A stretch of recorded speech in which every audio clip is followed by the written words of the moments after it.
Бишкектеги Абдулас Малдыбаев атындагы Кыргыз Улуттук академиялык опера жана балет театрынын солисттери Аккуу көлү аталышындагы коммерциялык спектаклга байланыштуу чыккан чырдан улам ишин токтотту деген маалымат чындыкка дал келбейт. Бул тууралуу аталган театрдын кызматкерлери журналисттер үчүн уюштурулган жыйынында билдиришти.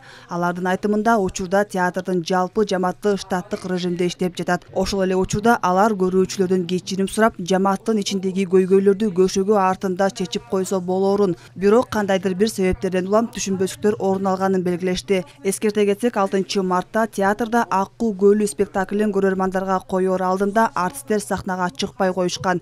Спектаклды уюштурган Радушка фонду окуяга гонорар жана жергиликтүү труппанын өкүлдөрүнүн Орусиядан келген артисттер менен иштешкиси келбегени себеп экендигин айткан. Буга байланыштуу 9-мартта Маданият, маалымат, спорт жана жаштар саясаты министрлиги театрдагы чырды атайын түзүлгөн комиссия изилдеп жаткандыгын билдирген. Оперный театрда баш аягыр 30 жылдан бери иштеп келатабыз.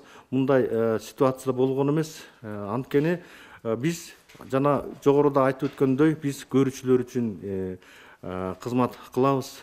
Өзлөрүнүн убакыт саатын бөлүп, ушунчалык ниет менен кымбат болсо дагы билетин алып, сатып алып келип, ушундай бир жакшы көңүл ачып эс алып кетели деп келип, ушундай жарым толук эмес спектакльди көрүп кеткен бул көрүүчүлөрдөн биз кечирим сурайбыз. Артист балеттеринин «Лебединое озеро» спектаклинин албетте бул ушундай кылгандары үчүн бул бизге деген абдан чоң сокку болду. Эмне себептен?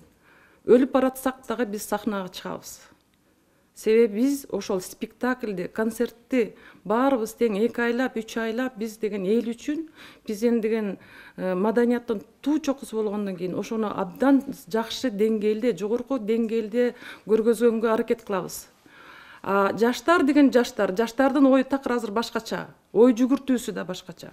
Бул сахнага келип, эң ыйык сахнага келип, элге биз деген коноктор менен ушундай спектакльди тартуулайбыз деген орунда биздин деген ич ара өзүбүздүн кухнядагы нерсени элге алып чыкты.